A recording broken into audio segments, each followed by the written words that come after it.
कृष्ण महाराज की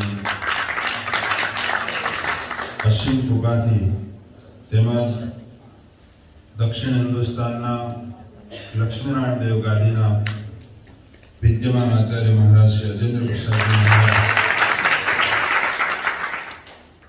એમના આશીર્વાદ અને આજ્ઞાથી પરમ પૂજ્ય 108 લાલજી મહારાજ શ્રી ઉગેન્દ્ર પ્રસાદજી મહારાજ એમના સંપૂર્ણ માર્ગદર્શન નીચે અને સારા એ ધર્મકુળના આપણા ઉપર ચારેય હાથ છે એવા ધર્મકુળને અને ભગવાન શ્રી હરિને સંભાળીને આજથી ભક્તો આપણા માટે કમાવાનો દિવસ આવ્યો છે. શાસ્ત્રમાં અનેક વિધ પુણ્ય કમાવાના રસ્તાઓ બતાવ્યા છે, પરંતુ આજનો જે દિવસ એ બહુ સુંદર રળિયામણો મુમુક્ષુ આત્માઓને માટે થઈ આ દિવસ એ અતિ ઉત્તમ છે. શાસ્ત્રમાં એવું વિધાન છે કે ભગવાન કૃષ્ણ એવું બોલ્યા છે, 12 માસની અંદર શ્રાવણ મહિનો તે હું છું. તમે ઈશારા ન કરશો વચ્ચે, જે બતાવવાનું એ પહેલા બતાવી લીધું.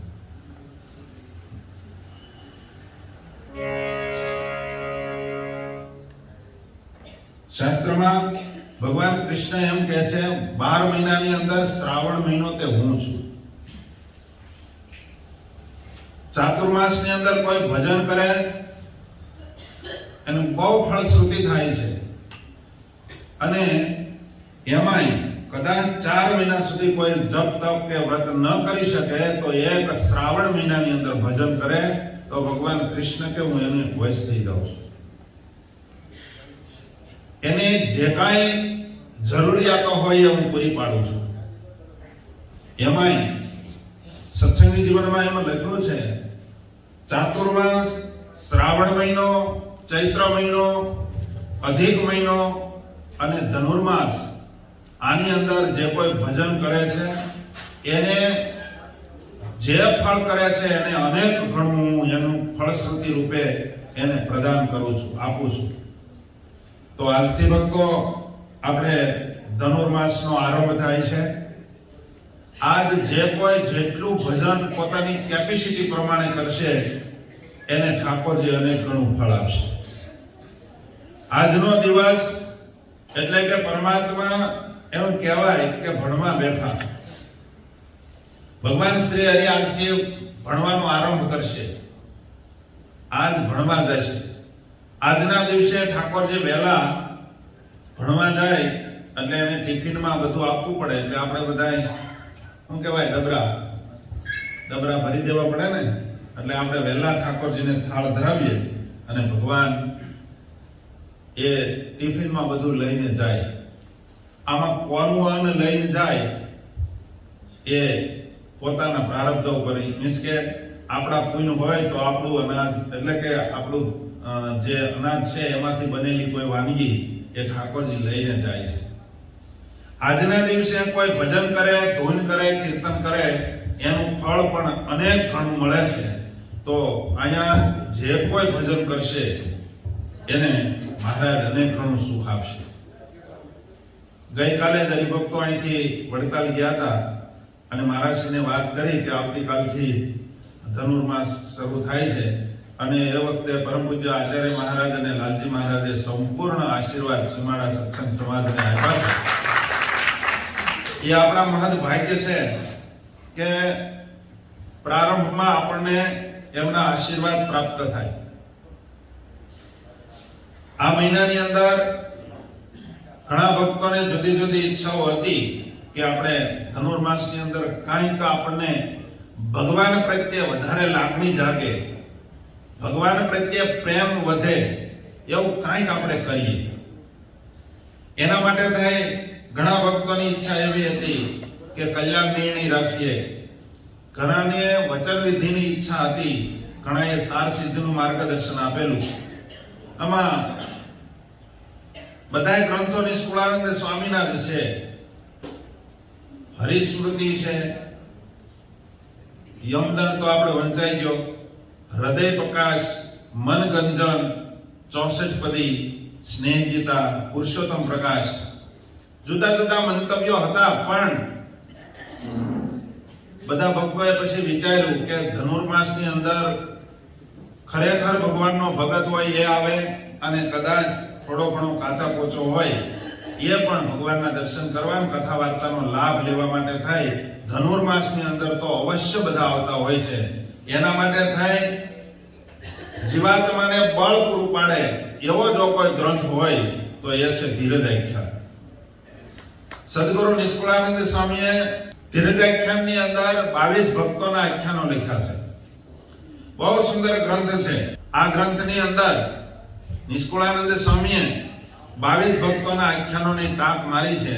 અને જેને જેને આ જીવનમાં કષ્ટ પડ્યા છે, એને કેવી રીતે જીવન નિર્વાહ કર્યો છે, કેવી રીતે પરમાત્માને રાજી કર્યા છે, અને કેવી રીતે એને દિવસોને નિર્ગમન કર્યા છે, એનું બહુ સુંદર સ્વામી આમાં વિશ્લેષણ કર્યું છે. કારણ કે ભગવાન ભજવા નીકળે એને અનેક પ્રકારના વિઘ્ન તો આવવાના જ. શ્રેયાંશી બહુ વિજ્ઞાની. જીવાત્મા જ્યારે સારું કાર્યનો આરંભ કરે ત્યારે એને વિઘ્ન અનેક પ્રકારના આવતા હોય છે. 100 વિઘ્ન આવે, અને એ વિઘ્નની અંદર જે પાર પડે એને જ પરમાત્મા મળે. નદી પાર કરે તો જ સામેનો કાંઠો આવે. નદી પાર કર્યા વિના સામેનો કાંઠો ન આવે. એમ આપણે સહજાનંદ સિંધુમાં ભળવું છે તો એ નદીએ ગતિ કરવી પડે. ગતિ કર્યા વિના નદી કોઈ દિવસ સમુદ્રને મળતી જ નથી. એક વાતને ધ્યાનપૂર્વક સાંભળજો. ગતિ કર્યા વિના નદી કોઈ દિવસ સમુદ્રને મળી શકતી નથી. તો આપણે સહજાનંદ મહાસાગરને મળવું હોય, સહજાનંદ મહાસિંધુને મળવું હોય તો એના માટે થઈ નિષ્કુળાનંદ સ્વામી કે ગતિ કરવી પડશે. ગતિ એટલે ચાલવાની વાત નથી કરતા. ભજન ભક્તિના માધ્યમથી મહારાજને રાજી કરવાના પ્રયાસો કરવા પડશે. અને જે જે ભક્તોએ પ્રયાસો કર્યા છે એની કહાની સ્વામીએ લખી છે. ભર્તુહરિએ એના નીતિશતકની અંદર બહુ સુંદર એક વાત લખી છે કે ઘણા માણસો કાર્યનો આરંભ કરે છે તો વચ્ચેથી મૂકી દે છે. કારણ કે એને વિઘ્ન આવે એટલે છોડી દે. પછી એ સામે પાર નથી જઈ શકતો, કાર્યની સિદ્ધિ હાંસલ નથી કરી શકતો. અને કેટલાય ભક્તો વિઘ્ન આવવા છતાં એ કાર્યને વળગી જ રહે છે. એ ધારા કાર્યને પાર પાડી શકે છે. અને એને જ ઉત્તમ ભક્ત કીધા છે, એને જ એકાંતિક ભક્ત કીધા છે, એને જ મુમુક્ષુ કીધો છે. અને ભક્તો એક વાત યાદ રાખજો, જેને પરમાત્માને રાજી કરવા હોય એને મહારાજ કે પહેલા તો શૂરવીરપણું જોઈએ. વચનામૃતમાં મહારાજ કે શૂરવીરપણું ના હોય એ ભક્ત અમને ગમતો નથી. શૂરવીર તે શું? કોકને મળીને હાડકા ભાંગી નાખવા તે 20-25 ગામની મજલ કરી લેવી તે મહારાજ કે એને શૂરવીર નથી કીધા. ઇન્દ્રિયો અંતઃકરણની સામે જે ઝઝુમે એનું નામ જ ખરો શૂરવીર કયો છે. આપણે જ્યારે ભજનનો આરંભ કરશું ત્યારે પહેલા વહેલા તો આપણું શરીર જ આપણને વિઘ્ન કરશે. કઈ રીતે? આવી સુંદર કથાનો આરંભ આપણે કરીએ છીએ, આમાં ઘણાને એટલું બધું મોટું વિઘ્ન આવશે, વહેલું ઉઠાશે જ નહીં. સમજ્યા? અથવા તો વહેલો કદાચ પરાણે ઉઠીને આવ્યો હશે તો અહીંયા આવીને ઝોલા ખાહે. પણ જો કે ઠાકોરજીની કૃપા છે અને પરમ પૂજ્ય આચાર્ય મહારાજ શ્રી અજેન્દ્ર પ્રસાદજી મહારાજનો રાજીપો છે, એટલે લગભગ મારી કથામાં કોઈ હુઈ ન શકે. હું હોય તોય ન હુઈ શકે. એનો રાજીપો છે અને એની કૃપા છે. પણ મહારાજ કે દેહાભિમાની છે એ ધારા કાર્યને સિદ્ધ નથી કરી શકતો. શૂરવીર ભક્ત છે એ જ ભગવાનને પ્રાપ્ત કરી શકે છે. કાયરનું કામ નથી. આ તો નિષ્કુળાનંદ સ્વામી એમ લખ્યું કે હરિનો માર્ગ છે સુરાનો નહીં કાયરના કામ જોને, પ્રથમ પહેલું મસ્તક મૂકે પછી વળતું લેવું હરિનું નામ જોને. આમાં જે કાયર હોય એ તો કેટલાય ભાગી જાય છે. સ્વામી કહે સુરવીરનું કામ છે. આ પ્રમાણે નિષ્કુળાનંદ સ્વામીએ ધીરજતાની વાતો આમાં લખી છે, સુરવીરતાની વાતો લખી છે. એ કથાનો આપણે આરંભ કરવો છે. આ ગ્રંથ મુમુક્ષુઓને માટે બહુ પ્રેરણાદાયી ગ્રંથ છે, બહુ સરસ મજાનો ગ્રંથ છે, બળ મળે એવી વાતો છે. અને આજના સંદર્ભમાં વર્તમાન પરિસ્થિતિને લઈ ભગવાનના ભક્તોએ ધીરજની ખાસ જરૂર છે. તો ધીરજ કેમ રખાય, કેટલી કેટલી કસોટીની અંદર પાર થાય ત્યારે એ પાર પડે છે. એના માટે શું જોઈએ? તો કે પહેલા ધીરજ જોઈએ. ભક્તજનો, આ બ્રહ્માંડની અંદર, જો કે આપણે બ્રહ્માંડ તો નથી ફર્યા, પણ આ ધરતી ઉપર દેશ વિદેશમાં અમે ઘણી જગ્યાએ ફર્યા છીએ, પણ ધીરજતાની સાક્ષાત મૂર્તિ હોય તો એ આચાર્ય અજેન્દ્ર પ્રસાદજી મહારાજ. આટલી વિષમ પરિસ્થિતિઓ હોવા છતાં, વિકટ પરિસ્થિતિ હોવા છતાંય પણ મહારાજનું મન હજુ વિચલિત નથી થયું. તમે વિચાર કરો, તમારી રીતે વિચાર કરો. આજના સંદર્ભમાં જેટલા કોઈ દેહાભિમાનીઓ છે, જેટલા કોઈ વિષયને વિશે આસક્ત છે, જેટલા કોઈ ધન સંપત્તિને વિશે આસક્તિ વાળા છે, એવો સમાજ આજના સંદર્ભમાં પૃથ્વી ઉપર પ્રાય વધારે છે. 90% 95% કહીએ તો ના નહીં. અને એની સામે ઝઝુમવું, અને એની સામે જેને સત્તાની લાલસા છે, જેને આ જગતની અંદર કઈક માન મોટપ પ્રાપ્ત કરવી છે, એવા લોકો સાચા માણસોને કોઈ પણ હિસાબે હેઠો નાખી અને પોતાનું કાર્ય, ધાર્યું કાર્ય સિદ્ધ કરવા માટે મથતા હોય. એમાં મહારાજ શ્રી આજના સંદર્ભમાં જે ઝઝુમે છે, ભક્તજનો, આપણે તો બહુ મોટા ભાગ્યશાળી કહેવાય કે આવા અડીખમ ગુરુ આપણને પ્રાપ્ત થયા. અને ઓળખાણા મળ્યા તો છે, પણ ઓળખાઈ ગયા. એ આપણી મોટી એક પૂંજી છે, મૂડી છે. આ ઘણાને હાથમાં આવેલું નાણું પણ છૂટી જાય છે, હાથમાં મળેલી મૂડી પણ છૂટી જાય છે. એ મૂડી આપણને પ્રાપ્ત થઈ છે, એ જ આપણા મોટા ભાગ્ય કહેવાય. આ ગ્રંથની અંદર ધીરજ કેમ રાખવી એની વાતો છે. આ ગ્રંથ સદગુરુ નિષ્કુળાનંદ સ્વામીએ 1899ની સાલમાં ગઢપુરમાં રહી અને આ ગ્રંથનું લેખન કર્યું છે. આમાં ધીરજાખ્યાન ગ્રંથ સાંભળ્યો છે કેટલાય? બે દાદાએ વાંચ્યો છે, યુવાનને કોઈ વાંચ્યો નથી, કારણ કે સમય જ નથી. પણ આજે આપણે એની ઉપર થોડું નજર નાખી અને જોઈએ કે ભગવાનને માર્ગે ચાલે એને કેટલું કષ્ટ સહન કરવું પડે છે, અને આપણે હજી કેટલા પ્રમાણમાં સહન કરી શકીએ એવી આપણી સ્થિતિ છે. એને આજે આપણે જોવું છે. આ ગ્રંથ નિષ્કુળાનંદ સ્વામીનો લખાયેલો છે, અને સહજ રીતે તમને બધાને અનુભવ છે જ કે નિષ્કુળાનંદ સ્વામી સુતાર જ્ઞાતિની અંદર એમનો પૂર્વાશ્રમનો જન્મ હતો, અને ન્યાય વાહલો રાખતા હતા. અને સ્વામીનો કોઈ પણ ગ્રંથ ઉપાડો એમાં સ્વામીએ વાહલો હાક્યો છે, અને એવું ક્યારેક ક્યારેક એવું લાગે તો રંધોય હાક્યો છે, પાલેશે માર્યો છે, લીસુય કર્યું છે. અને અને ખબર હોય જેને લાકડાનું કામ કર્યું હોય ને એને ઉપર વાર્નિશ મારી દે, ટચવુડ મારી દે. આપણે વાર્નિશ નથી મારવું, આપણે આ વખતે ટચવુડ મારવું છે. એમાં તમને નહીં સમજાણું. વાર્નિશ હોય ને, વાર્નિશ એ તડકો પડે ને એટલે ઉડી જાય, અને ટચવુડ ને પાણીમાં નાખે ને તો તાકાત નથી લાકડાને પાણી અડી શકે, વચ્ચે ટચવુડ નું પડ આવી જાય.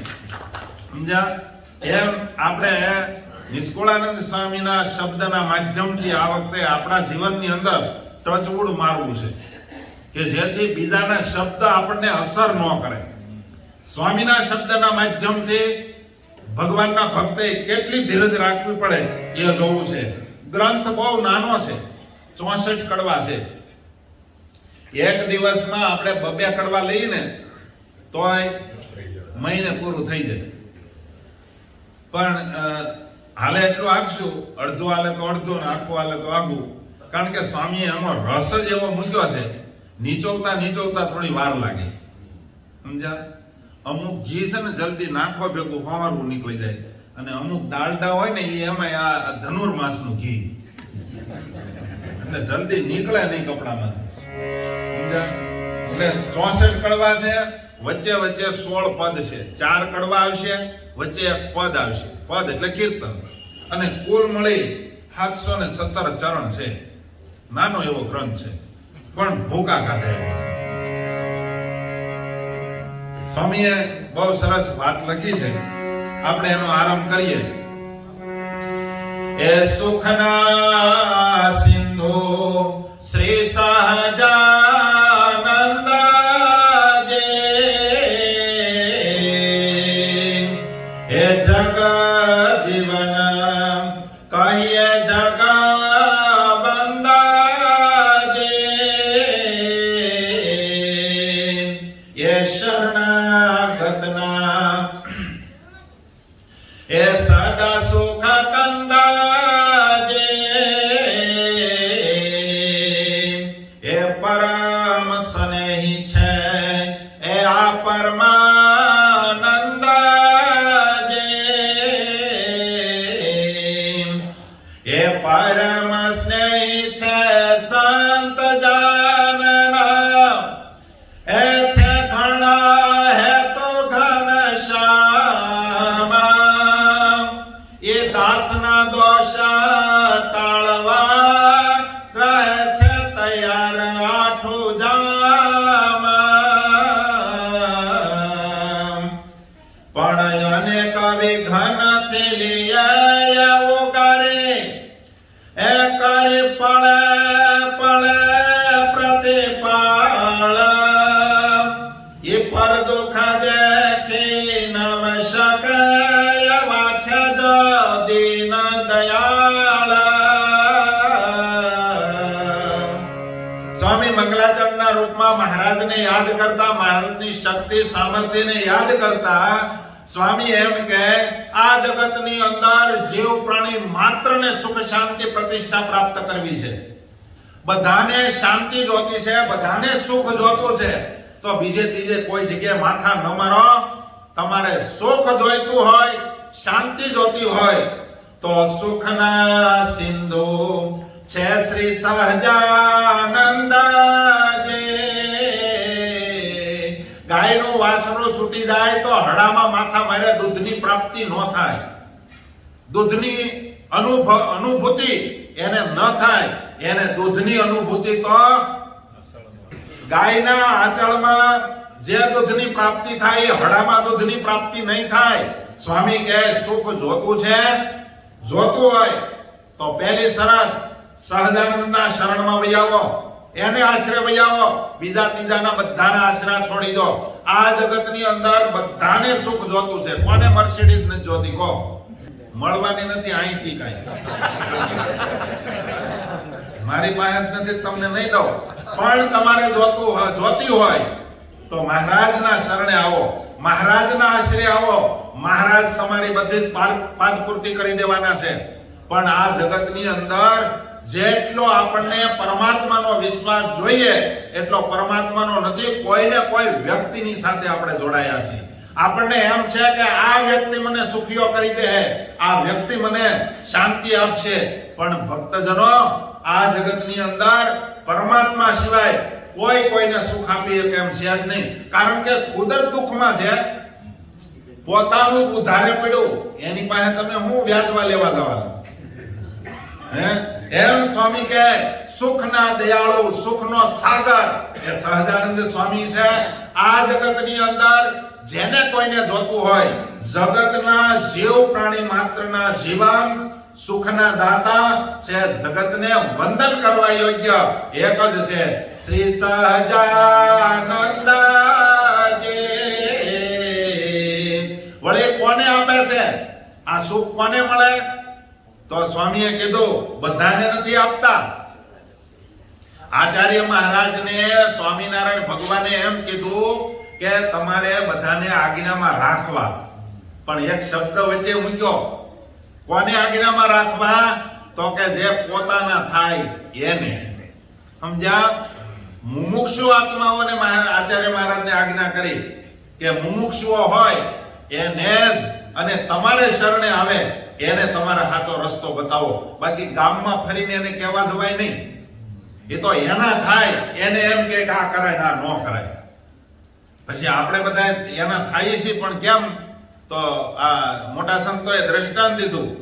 કીર્તનના પદમાં આવે છે કે સર્પ છે ને, સર્પ એને જ્યારે અંદરથી ઝેર વધે અને એને કારણે એને એસિડિટી થાય, મીન્સ કે બળતરા થાય, એના શરીરમાં બળતરા થાય એટલે એની આપણી ભાષામાં એસિડિટી. તો એને શાંતિ કરવા માટે શું કરવું પડે? દૂધ તો ટાઢું ફ્રીજનું ક્યાં લેવા જાય? હે, શું કહેવાય તો ખવાય નહીં, કોઈ મળે નહીં ને, કોઈ આપે નહીં ને. તો પછી શું કરવું પડે? તો કે સંદનના જે ઝાડવાઓ હોય, સંદનનું જંગલ હોય એની અંદર જાય. કઈ રીતે જાય? ત્યાં પહોંચવું કેમ? તો કે એને એટલી બધી બળતરા થાય ને, એટલે બળતરાને કારણે એને તાલાવેલી જાગે, અને તાલાવેલી જાગે ત્યારે એને એ પાંખાળા બની જાય છે, એને પાંખું ફૂટે. પાંખું ફૂટે, ઉડી અને એ ચંદનના વૃક્ષને વીંટાઈ જાય તો ટાઢું થાય. પણ મોટા સંતોએ લખ્યું કે વીંટાઈ જાય ત્યારે એને ટાઢું ચોક્કસ થાય. એને કાયમને માટે એસિડિટી કાઢવી હોય, અલ્સર કાઢવી હોય તો એને મોઢું અડાડવું પડે. પણ મારો સર્પ છે ને મોઢું શેટું રાખે? આ સર્પની વાત કરીને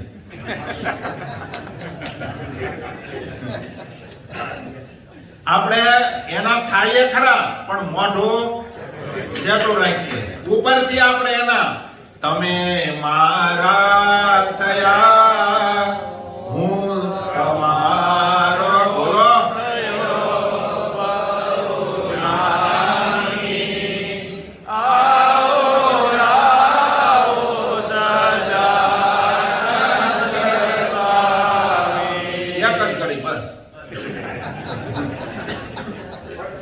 આપણે બધા આમ જ, પણ છેલ્લે ફેરવી નાખીએ.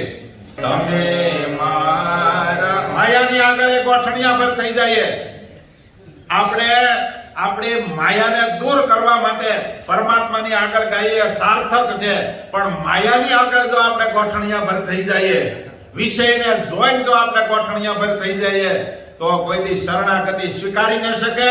અને જે શરણાગતિ સ્વીકારે એને સ્વામી કહે શરણાગતના છે સદા સુખ કંદજી. સુખનું મૂળિયું સહજાનંદ સ્વામી છે, પણ કોને મળે? તો કે જે એને શરણે જાય એને. એટલે આયા નિષ્કુળાનંદ સ્વામી કહે કોઈને સુખ જોતું હોય તો સત્સંગનું અને સુખનું ધોરી મૂળ એ સહજાનંદ સ્વામી છે. બીજે ત્રીજે માથા ન મારો. સુખ જોતું હોય ભૈયા હોય ને શરણે. કોઈ વાતની કમી ન રહે. આ લોકના સુખ અને પરલોક એ જગતમાં કહેવત છે, આથી જીવતા મુવે. આ લોકમાં જ્યાં સુધી રહીએ ત્યારે મોજથી રહીએ, કોઈની હાડીબાર નહીં. અને સ્વામિનારાયણ ભગવાનને શરણે જઈએ તો કામ, ક્રોધ, લોભાદી, કાળ, કર્મ, માયા કોઈ આપણી ઉપર કાંઈ ન કરી શકે. પણ કહેવાનો હેતુ આ લોકના સુખે જો જોતા હોય, આનું શરણ સ્વીકારો તો આ લોકના સુખ તમારા બધાય મળે અને એના હથોડા થઈ જાવ તો અંતે મેં કીધું ને કે આથી મર્યા પછી હવા લાખ નો થાય. એમ સ્વામિનારાયણના ઓરિજિનલ થઈ જાવ એટલે તમારે કાંઈ આ જગતમાં કોઈને દબાવવાની જરૂર નથી, કોઈના ઉપરી થવાની જરૂર નથી. એકવાર સ્વામિનારાયણના થઈ જાવ ને તો મહારાજ સ્વામિનારાયણ ભગવાન પોતે બોલ્યા, મહારાજ કે જેટલું રાજાનું રાજ એટલું રાણીનું રાજ થાય. સમજ્યા? એક વખત એના થાવ એટલે તમારે કોઈની જરૂર નથી. બધી જ સંપત્તિ, બધું જ સુખ, અરે બ્રહ્માંડમાં તમારું ધાર્યું થાય, આ લોકમાં નહીં. આ લોકમાં તો કદાચ તમે એક ઓફિસના માલિક બનો, તમારા 50 હો 2000 કદાચ તમારા નોકરો હોય, આ તો કરોડો જીવાત્માઓ તમારી આજ્ઞામાં વધે એવા સમર્થ બનો જો સ્વામિનારાયણના થાવ તો. એટલા માટે સ્વામી એમ કે સુખનું ધોરી મૂળ સહજાનંદ સ્વામી છે. બીજે ત્રીજે માથા ન મારો. ધોરી મૂળ હોય ને એનાથી ઝાડવું લીલું હોય, બાકીના બીજા તાણિયાના રૂપે બીજા મૂળિયા હોય એ તો ઝાડવું પડી ન જાય એટલા માટે, પકડી રાખવા માટે. બાકી એનું ધોરી મૂળ છે ને એ સીધું જ હોય અને એનાથી જ એનું પોષણ થાય. એમ આપણું ધોરી મૂળ મહારાજ છે, સહજાનંદ. આનો કેપ રાખજો ભક્તો, કોઈ જગ્યાએ ક્યાંય જવાની જરૂર નથી. કેપ હશે તો પછી તમે ખાલી સહજાનંદ સ્વામીને જાણતા હશો, આવા મોટા કથામાં આવ્યા હતા એવી વાત થઈ છે એટલે મોટા એમ ખાલી વાણીએ કરી મોટા સમજતા હશો તો કામ સિદ્ધ નહીં થાય.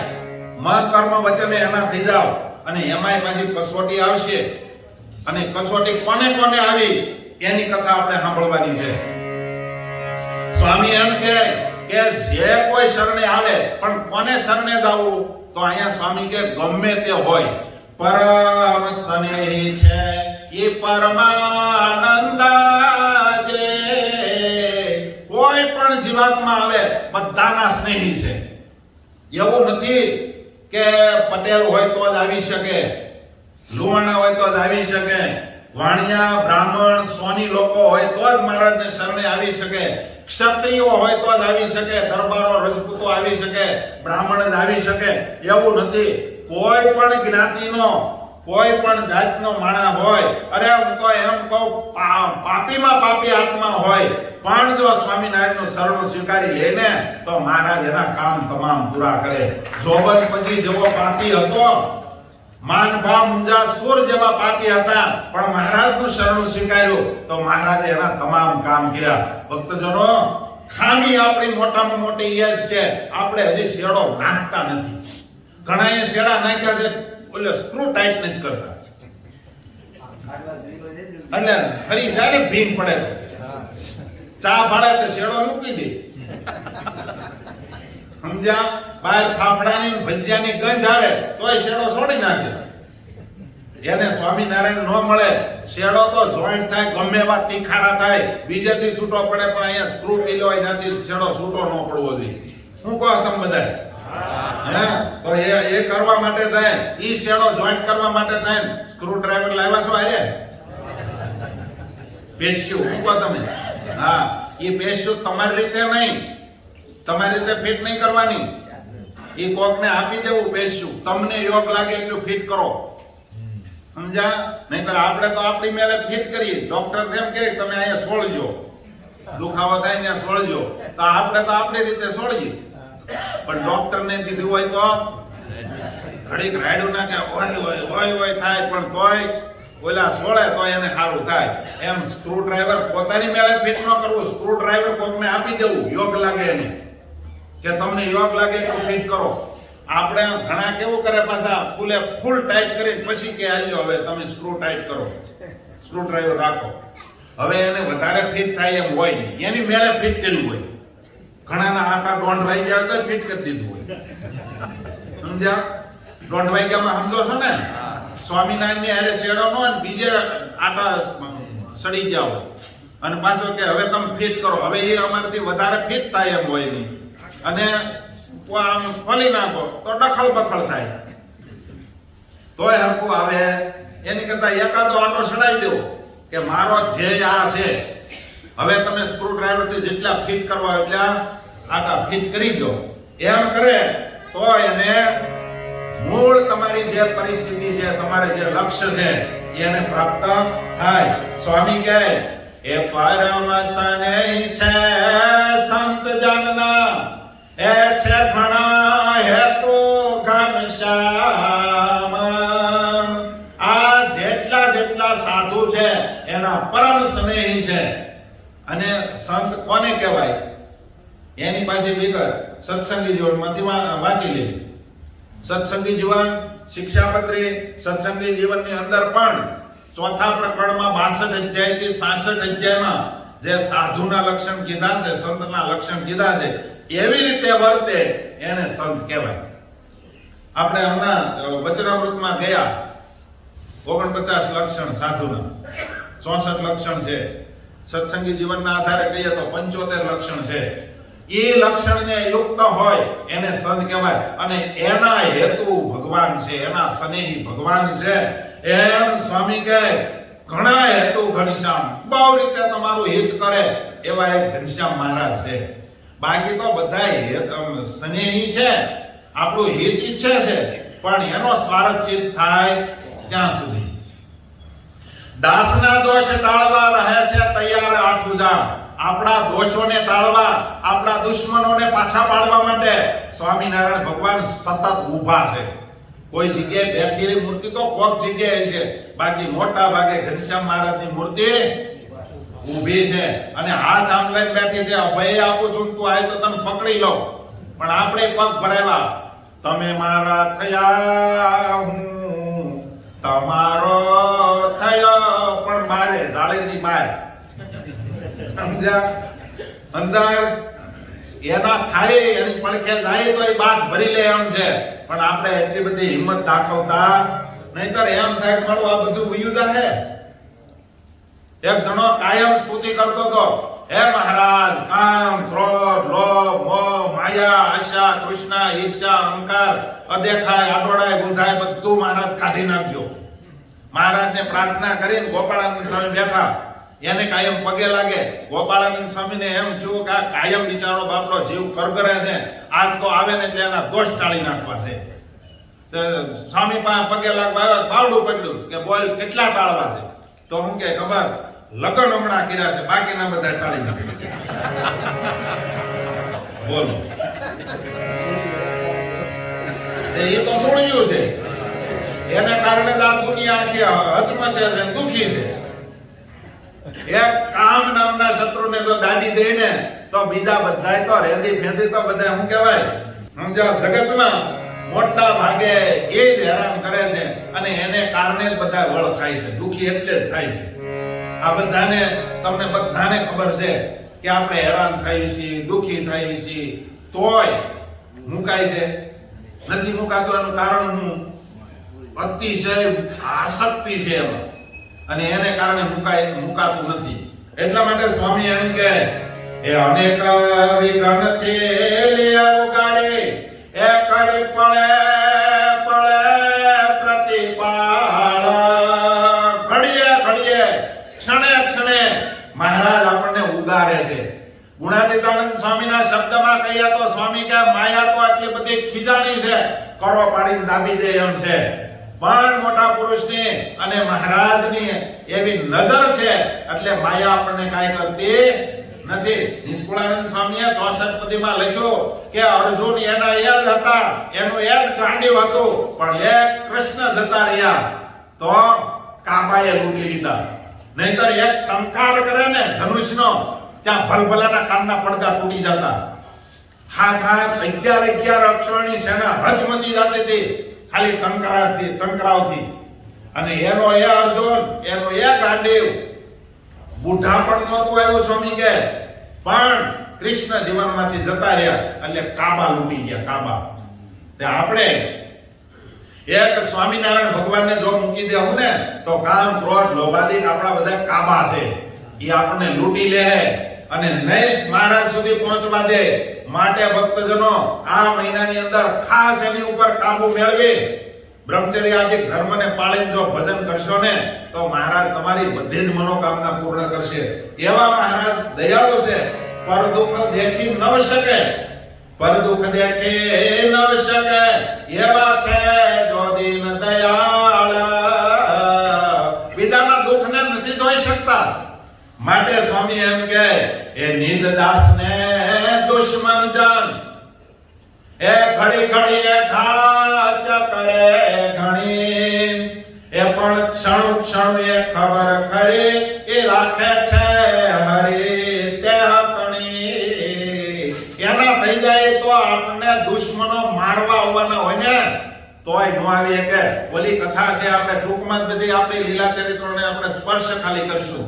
એક ભગતને રાજ્ય ચોર મારવા આવવાના હતા, મારીને લૂંટી જવાના હતા. મહારાજનો પત્ર ગયો કે અત્યારે નીકળી જાય, ઘરેથી ઘર વખરી બધું લઈ. ગઢડા આવ્યા, મહારાજને મળ્યા. મહારાજ કે આવ્યા ભગાવતી કે હા મહારાજ શી આજ્ઞા છે કે પાછા જતા રહ્યો. બસ એટલું જ. મહારાજ કે આ જતા રહ્યો અને ગયા. ત્યાં એકલા માજી ઘરે હતા. ભગત ગાડું ભરીને બધો તમને બધાને ખબર છે એ કથાની, એટલે બધાને વિવેચન નથી કરતો. પણ માજીએ ભગત આવ્યા તો દીકરો આવ્યો એટલે કીધું કે બેટા તું સારું છું વયો ગયો તો આજે રાજ્ય બરોબર ડાકુઓ આવ્યા હતા, ચોર આવ્યા હતા અને એમ કહેતા હતા તમારા છોકરાને અમારે મારી નાખવો છે ને ધન લૂંટી જવું, પણ તું વયો ગયો તો. પછી ભગતને ખબર પડી કે મહારાજ મારી કેટલી ખબર રાખે છે, સમજ્યા? નહીતર ક્યાં ઉમરેઠ પાસે ગામ અને ક્યાં ઠેઠ ગઢડા, જ્યાં ઠેઠ મહારાજે એને બોલાવી લીધા. શું કામે?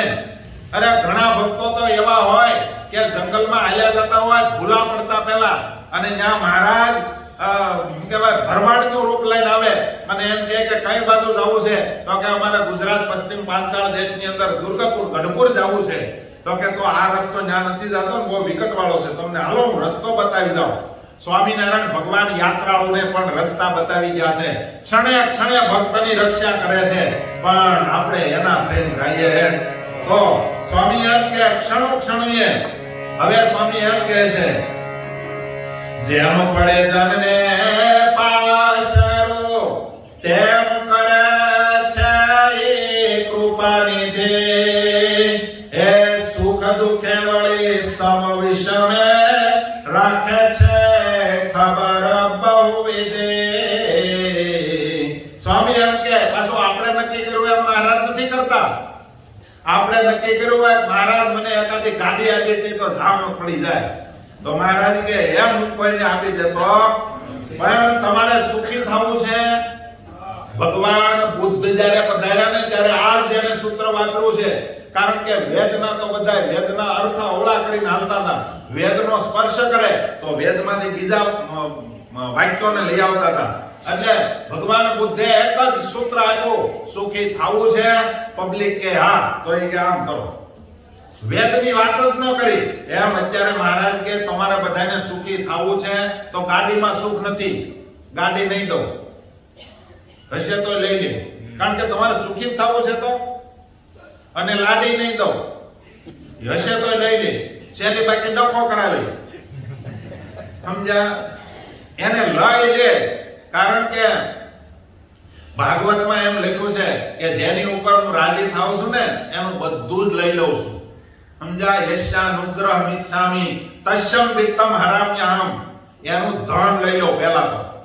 યસ્યાનુગ્રહ મિચ્છામિ, મારી જેની ઉપર અનુગ્રહનો વરસાદ વરસે છે એનું પહેલા તો ધન નાશ કરી નાખ, આમ કંગાળ કરી નાખું, સમજ્યા? કહેવાનો હેતુ કે જે કાંઈ આપણે બંધન કરતા હશે ને મહારાજ બધું વીખી નાખશે. બાંધવ્યસ્તવ્યોગેન સદા ભવતી દુઃખિતઃ. ભાઈઓ ભાંડુની અંદરથી પણ વિખવાદ કરી નોખો કરી દે છે અને સદા ભવતી દુઃખિતઃ, સદાયને માટે દુઃખી કરી નાખી, એકલો કરી નાખે છું. મારો જેની ઉપર રાજીપો થાય ને એને હું એકલો કરી નાખી. મહારાજ ભાગવતમાં બોલે. અને તેમ છતાંય જે મને નહીં મૂકે તમ પ્રસાદમ કરીશ્યામિ યહ સુરૈરપી દુર્લભ, એની ઉપર મારો કૃપાનો વરસાદ એવો વરસાવીશ કે મોટા મોટા દેવતાઓને જે સુખ ન મળે એ સુખનો ભોગતા હું એને બનાવી દઈશ. પણ સ્વામી કહે આપણે નક્કી કર્યું એમ ભગવાન આપણને સુખ આપવાના નથી. આપણને તો એમ હોય ગાડી આપી દે, પણ મહારાજને ખબર હોય કે આને કાંઈ બેકાબુ ગાડી હાંકતા ફાવશે નહીં, કોકને ભટકાવશે, વળી પાછું દુઃખ થાય, આ લોકમાં દુઃખ થાય અને પાછો ભજન કર્યા વગરનો વયો થાય તોય ધક્કો થાય. એટલા માટે મહારાજ આ લોકના સુખ સીધા આપણને આપી દે એમ નથી. બીજું કેવી રીતે રક્ષા કરે છે તો સ્વામીએ દ્રષ્ટાંત દીધું, આપણને સમજાય એવું દ્રષ્ટાંત દીધું. શું દીધું? જેમ પાળે જનની પુત્રને, જેમ પાળે જનની પુત્રને, એ બહુ બહુ કરીને જતાના, એમ જાળવે નિજ જનને બહુ ભાવે કરીને ભગવંતા. સ્વામી કહે ભગવાન આપણને જાળવી લે. કેમ? તો કે જેમ બાળક માતાને જાળવી લે ને, વીજળી કડાકા ભડાકા કરતી હતી અને આમ મોરો એટલા બધા બોલતા હતા, અવાજનો કોઈ પાર નહીં, મુશળધાર વરસાદ વરસતો હતો, એમાં જોરદાર અવાજ થયો ને તો છોકરો ડરી ભાગ્યો. ક્યાં ગયો? સીધો એને માના ખોળામાં. એને કે મને કાંઈક થાય, મને બીક લાગે છે. એની માતાએ ખાલી હાડીનો શેડો ઢાંકી દીધો. બેટા કાંઈ ન થાય, સુઈ જા. એને સાડીના આવડી સત ઉપર વિશ્વાસ નહીં, એની માની હાડીના કટકા ઉપર વિશ્વાસ. છોકરો હુઈ ગયો. સમજ્યા? નિર્ભય થઈ ગયો. એમ મહારાજ કે જેમ માતા બાળકની રક્ષા કરે એમ હું તમારી રક્ષા કરીશ, પણ તમે મારા થાવ તો ખરા. વાલ્મીકી રામાયણની અંદર ભગવાન રામચંદ્રજી બોલ્યા છે, જેમ ડોકની રક્ષા હાથ કરે, આંખની રક્ષા પાપણ કરે, જેમ માતા બાળકની રક્ષા કરે ને એમ હું મારો થાય એની રક્ષા કરું છું. એમ ભગવાન રામચંદ્રજી બોલ્યા છે વાલ્મીકી રામાયણમાં. એવી રીતે અહીંયા સ્વામી એમ કે જાળવે છે જેમ જનની, એવી રીતે હું એને જાળવી. એ આ જગમાં જીવને મળી હરિ સમ નહીં હેતુ નહીં કોયા. હે પરમ સુખ પામે પ્રાણધારી અમ ચિંતવે શ્રી હરિ સોયા. હું કહે સ્વામી કે આ જગતની અંદર પરમ હેતુ કોણ છે? એ હરિ વિના હિતકારી તારું બીજું કોઈ તારું નથી. કોણ આપણા સાચા હેતુ કોણ છે? પરમાત્મા પરમેશ્વર. એ જ આપણા સાચા હિતેચ્છુ છે. બીજા બધા તો સ્વાર્થની હારે સોટ્યા છે.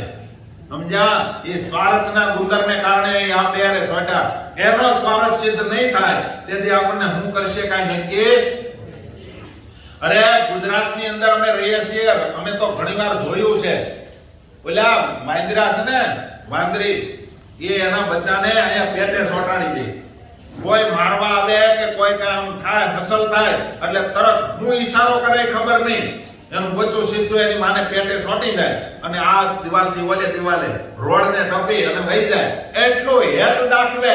પણ ઉનાળાના ભર તાપની અંદર જ્યારે પતરા ઉપર, કારણ કે ગુજરાતમાં નળિયા નાખે તો રહેવાનો દે, એટલે ગુજરાતમાં બધા પતરા નાખે છે. તો પતરા જ્યારે ઉનાળામાં બહુ તપી જાય ત્યારે એ વાંદરી એના બચ્ચાને લઈને જાતી હોય અને થોડી વાર એને બેહવું હોય તો બચ્ચાને અહીંથી પરાણી ઉછેડી અને હેઠું મૂકીને એની માથે બેસી. બોલો, બોલું બચ્ચું બિચારું રાડે રાડ નાખે કે માં મને મૂકી દે, આમ બળો છું, પણ બોલી સમજ્યા? સમજ્યા? એની માથે બેસી જાય. એનું હિત ઈચ્છે છે પણ પોતા ઉપર ઘા આવે ત્યારે હેઠે મૂકી દે. એમ આપણા ખરા હિતેચ્છુ અને ખરા પરમ સ્નેહી એક સહજાનંદ સ્વામી છે. એ કોઈ દી આપણને હેઠે દાબશે નહીં. માટે સ્વામિનારાયણ ભગવાનના થાજો, વ્યક્તિના નહીં થતા સુખી થવું હોય તો. અને સ્વામિનારાયણ ભગવાનના થવા માટે